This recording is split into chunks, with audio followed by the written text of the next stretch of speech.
আশিস রায় চোটের আপডেট বা আশিস রায় কেমন আছে, আর জিনিয়াস স্পোর্টস ভারতীয় ফুটবল ফেডারেশনে কী মিটিং হলো আইএসএল সব দলের সাথে, এই ভিডিওতে এটা বলবো।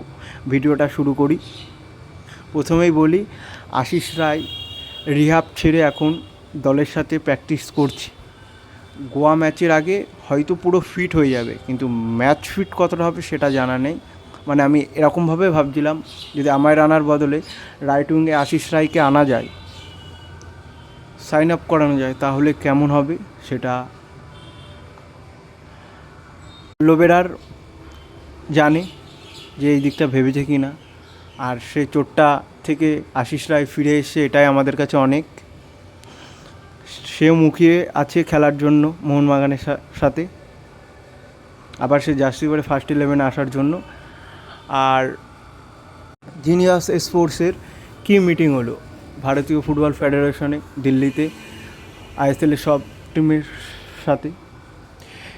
মিটিংটা হয়েছে এই নিয়ে যে হলো রেফারির যেই ডিসিশানগুলো ভুল হয়, মানে রেফারিকে চ্যালেঞ্জ করা, রেফারির ডিসিশানকে এআই কিছু সিস্টেম আনা, আরও ফ্যান্সদের জন্য যে আরও ভালো কিছু দেখানো, মানে আইএসএলটা এসিএল, লা লিগা, বিপিএল যেমন টাইপের হয়, অতটা ফাস্ট বা অতটা কোয়ালিটি ভিডিওর ম্যাচের এইগুলো আপডেট করবে, বা সেরকমভাবে মানে আইএসএলকে ভারতবর্ষের টপ যেই লিগ হয় ওই লা লিগা বা বিপিএল এরকম লেভেলে উচ্চত মানের করার চেষ্টা করছে। এইসব নিয়েই মিটিং ছিল, শুনে আমাদেরও ভালো লেগেছে। সামনের মরশুম থেকে হয়তো ফার্স্ট যখন আইএসএল ম্যাচ হবে সেই ম্যাচে দেখতে পাবো।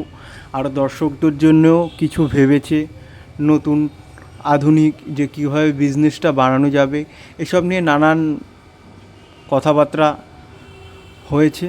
এবার কতটা কি হয়, ভারতীয় ফুটবলের জন্য অনেকটা খুশির খবর যে এআই এসে অফসাইড, পেনাল্টি যেই সব ভুল রেফারির থাকবে সেইগুলো রিটেক, মানে পরবর্তীতে সেটা সঠিক না বেঠিক সেটা ম্যাচের মধ্যেই হবে। এতে আরও কোনো দল, সবই দল ন্যায্য বিচার হবে। রেফারির ভুল থাকলেও সেটাও ঠিক হবে। রেফারির দিক থেকেও যেই প্রবলেমগুলো ছিল সেগুলো তাহলে সলভ হয়ে যাবে। আর যদি ওই লা লিগা বা বিপিএলের খেলার মতো অতটা আপডেট হয়ে যায়, তাহলে আইএসএলটাও অনেক উন্নত মানের হয়ে যাবে।